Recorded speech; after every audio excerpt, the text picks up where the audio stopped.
আমরা তাহলে রান্নার দিকে চলে যাই। হ্যাঁ, তুমি আজকে প্রথম খাওয়াবে, আমি দেখো গেস্ট। আচ্ছা, তুমি যেহেতু গেস্ট, ঠিক আছে, আমি হোস্ট হিসেবে তোমাকে আমি আগে রান্না করে খাওয়াবো।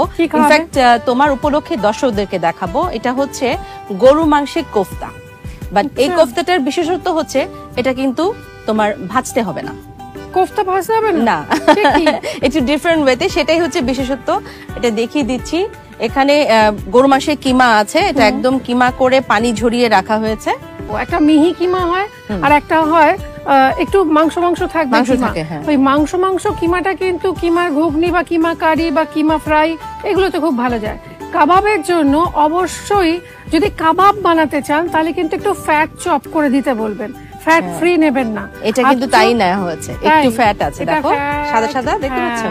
ওই কোফতাতে কি হবে, ভেতরটাকে ময়েশ্চার দেবে, বা কাবাবকেও ভেতর থেকে একটা ময়েশ্চার দরকার হয়। বাইরে থেকে তো আমরা ঘি ব্রাশ করছি, কিন্তু ভেতর থেকে ময়েশ্চারটা, চর্বির আলাদা টেস্ট। এক্সপার্ট